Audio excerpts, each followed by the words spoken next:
Okay, just coming off the front porch, there's a pretty nice playground here for the kids. And as you can see, this park, and we're doing this January 27th, I believe it is, 2025. So the park is absolutely packed because we are in season here. As again, you can see that what I call the corral. It's a kickbox corral. Tons of kids here at this point in time. Now, this park, I'm going to walk down towards the guard gate and that here. Went through, 3 major hurricanes the last 2 years. Debbie, Milton's the recent one, Debbie just before that, and then Ian 2 years ago. And also here in the front is a shuffleboard court as well. But during Ian, this park was majorly flooded. It sits on the Peace River, which is all the way back to the left and straight ahead. It kind of L-shapes around the edge of the park. And I believe there was like about a 10-foot flood stage here. There were literally Class A RVs here underwater. Roof underwater. So there were a number of units lost during that period of time. It took out all the electric in at least 2/3 of the park. If you look down this street here, I know it's probably getting a little bit dark. I'm doing this a little bit later than I normally would. Straight ahead is the bottom area, what I'll call the floodplain. That does have any sewer. This front, probably 10 lots, does have sewer here. But down in the floodplain, there is no sewer, and it took out all the electric, all the plumbing, everything down there.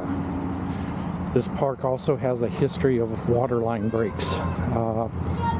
According to the people here in the past, it was due to the flooding, kind of made the ground soft, and people using lots as pull-throughs instead of just backing in. It's a constant concern here. Gonna walk on down through here just a little bit. We're parked actually down there on the left, about 3/4 the way down. We're in the non-hookup. We've been here for about 2 weeks. Do have street lighting, which is good, and there are speed bumps. But if you go straight ahead on this road, there is a dump on the left, and there's a dump down this street here I'm coming up to on the left. So there are 2 dump stations. They do provide a pump out service once a week for everybody that does not have sewer hookup. And you can get emergency pump outs other days than that. So just know if you do stay here and you're not able to get a full hookup site, you can get it's actually an employee of the park, the maintenance crew, has a pumper that comes around, and the old honey dipper pumps out your tank.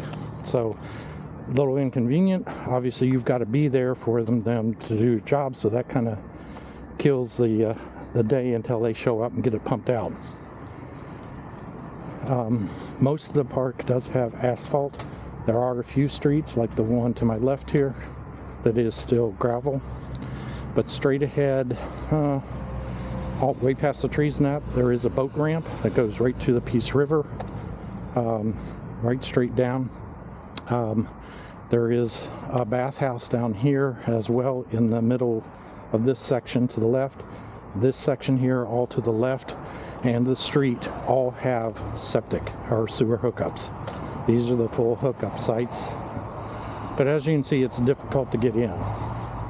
One of the problems we've experienced this time is, like most parks, they have an 11 o'clock check-in time. Problem is, and I talked to them, even though it says clearly right on their signature, they start allowing people to come in way before then, at 9 o'clock. So if you came in here, let's say, just like we did this time, we came in here late the night we were due to check in. We were coming from a distance. We got here, paperwork was outside, that's all fine. Of course, it's packed, so we ended up down in the floodplain where there's only electric and water, and hooked up. Well, the idea was we were going to get up the next morning, and after 10:30 or so, We hop into our Jeep, drive around the park, see who had left one of the full hookup sites, and we would move. Well, I got up here and there was a line of people already checking in at 9 o'clock. I got out early, ready to check in, so they grabbed everything that opened up. Again, that's poor management. And I even asked them, they said, no, they just allow it. I said, it's right there in your literature. So that didn't go very far as well either. So we've had a number of issues here. A lot of the asphalt roads have pretty sizable potholes. I'm not going to walk all the way down to the dock, but it's another 100 yards straight down through there. And here's some more of the streets that aren't paved. A lot of them are dead ends, so you have to watch getting turned around. There is a circular drive around the dock. It's tight if you're in a big rig, so be careful driving really past this first tree in the middle of the road, because after that everything's dead end. Here's one of the dump stations, as you can see. So maintenance here is lacking. We also understand that basically Thousand Trails came in about a month ago and pretty much relieved everybody in their positions other than the maintenance people. So, you know, staffing I think here is a problem, and staffing that really cares about the residents are definitely in need. So I just wanted to give you a kind of a quick tour. I'm not covering detail much, but give you some of the highlights and low points of being here. I think we will restrict our travel away from this park from now on, other than just emergency. One of the other things that happened tonight as well, there were some ill-considerate RVers here who had music cranked up tremendously with a huge gathering of people there. Good evening. How you doing? And you know, a little bit was okay. This was loud enough to be heard up the opposite end of the park. We called in, got hold of the person on call, who said, oh, we already know about that, and I'll report it again to the person. Well, it went on for hours after that. And I stopped and talked to our neighbors down here. She had called, couldn't get a response. She called in 3 different times and nobody answered the phone for the ranger. So, you know, there's a lot to be desired here. So I'm kind of really disappointed in Thousand Trails and how this is being operated. I think that's it. We'll call this a wrap, and appreciate if you'd like and subscribe to our channel. Again, it's Whereabouts Are We with a question mark. Thank you much.